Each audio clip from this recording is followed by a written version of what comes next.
Hey, good morning, everybody. Welcome to Short Sale Power Hour. Oh, you started the intro really fast today. Yeah, I did. I'm Fred Weaver, this is Kevin Kaufman, and Kevin has a great topic he'd like to talk about today. I'd like to talk about something today. Really? I went yesterday. It's your turn. It's Forgettable Friday. Yeah. So here's the topic. Speaking of forgettable. Yeah, well, what's kind of unforgettable is that earlier today, it's actually Tuesday, we're just going to be honest with you. It's Tuesday, March 1st. We're filming this video a little advanced today.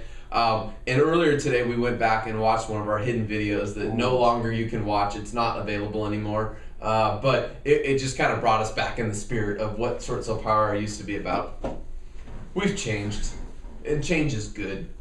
But at the same time, like, sometimes just like, going all out and just, telling what we think is kind of fun. You're going to have some more water? I'm going to keep drinking Okay, water. so here's the deal, guys. It is Freaky Friday here on Short Sale Power Hour, and I have a disturbing trend I've been noticing. I know Wednesday we talked about some trends, but there's a disturbing trend I've been noticing in the short sale industry, and it is that some investors out there are specifically now in negotiations kicking files back where you asked for closing cost assistance.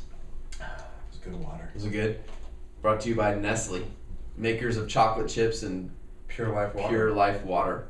Wow. So I find this trend interesting, and here's why. Because I don't recall, honestly, this trend being around in 2007, 2008, 2009, 2010. It seems to me like maybe I'll say 2010, 2011, actually. I've seen more and more investors now in the initial stages of short sales, they just reject the offer because the buyer is asking for closing cost assistance. As if that's not normal and typical in our market. And it's very odd to me for several reasons. And I'm going to plug our Las Vegas Short Sales and Sensor class because we had a very similar situation with closing cost assistance from an investor last year, actually. It was one of the first ones ever, honestly, where this investor happened to also be one of the major large servicers. Actually, they're the third largest servicer, I believe, where this specific investor actually didn't want to pay closing costs.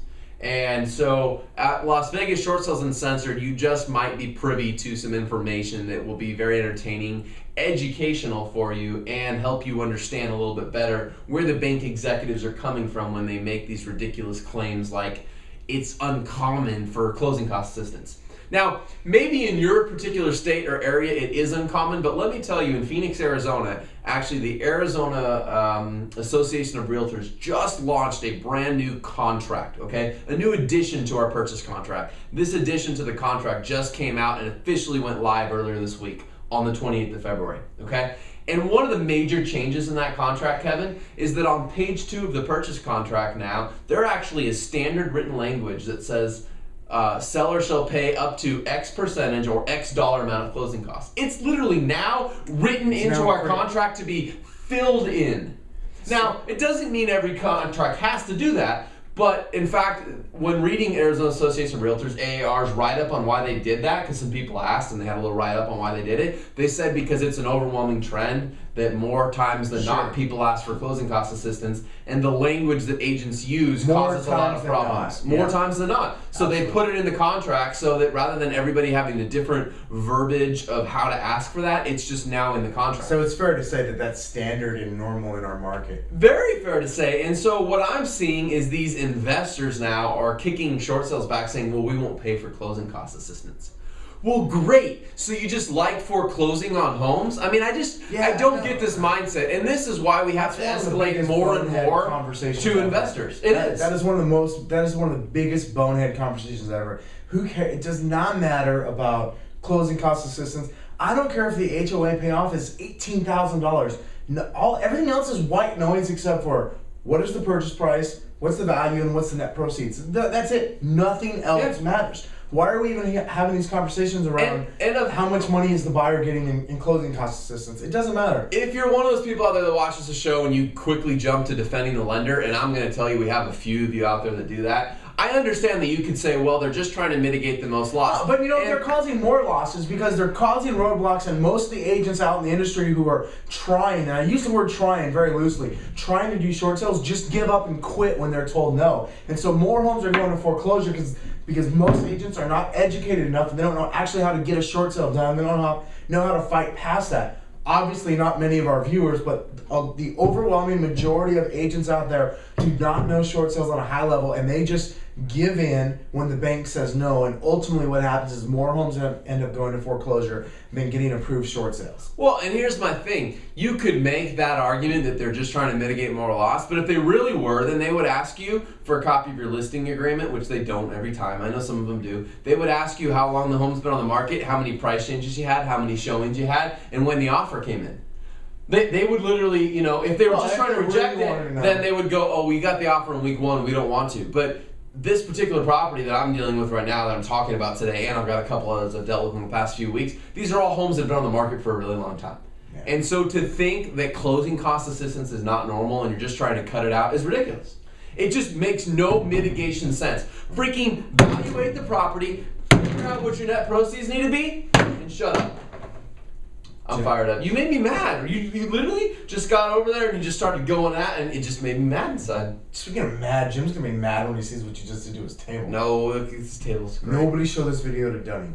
The table's great. That's right. So here's the deal. As an agent, you need to just say no and you need to escalate. Literally, I'm escalating right now inside the servicer because I believe that the negotiator at the servicer is actually causing part of the problem. Certainly escalating directly to the investor is a strategy as well that we teach and we talk more about in our Vegas Uncensored class. But the deal here is that I think the negotiator at the servicer has bought into this mindset rather than the negotiator at the servicer going to the investor and saying, look, I asked them to do it, they said no, but here's your BPO value, here's your net, this still makes sense, why don't you approve it? Why don't you do it all day long? So, that's all I got. Short Sales Uncensored, Friday, April 1st. No April Fool's joke. Be there. We will not teach the class again. Don't ask for it. I already have people calling us, asking us to come to different cities. It's not happening. April 1st is the last and final time we'll ever teach this class. It's valuable information. A gentleman, a friend of ours, I've considered to be a friend and a watcher, Mark Peak in Northern California. A watcher. He made the like a bird watcher, yeah, except exactly. He's a Kevin watcher. Well, he's a short sale power everywhere. He also teaches short sales. He trains short sales as well. Mark actually flew down to Scottsdale in last month, 2 months ago now. I guess we're in March, and came to the first Short Sales Uncensored. And his comment to it was flat out: if you don't go to this class, you are leaving money on the table. If you're a short sale agent, you do not show up to the Short Sales Uncensored class, you are, quote, leaving money on the table, and I couldn't agree more. Speaking of leaving money on the table, if you're considering coming but haven't bought your ticket, the price is going up next Friday. I believe it's going to go up to either $119 or $149. Either way, you're leaving money on the table if you don't register between now and next Friday. That's all I got. Get it now at a short discount while you can. Hey, hope some of you are joining us in Fredericksburg, Virginia next Tuesday and in Charlotte, North Carolina next Thursday. We hope to see you there. You can also register for those events. And I'm getting really thirsty, and I think my water bottle's somewhere up on the ground. I need to go find it. I'm not really thirsty. I had a big drink of water earlier. Oh, sounds good. 1, 2, 3. Short Sale Power Hour! Short Sale Power Hour! Crush it. We should almost do like the Short Sale Genius cheer just for Trent. Smash it. Smash it.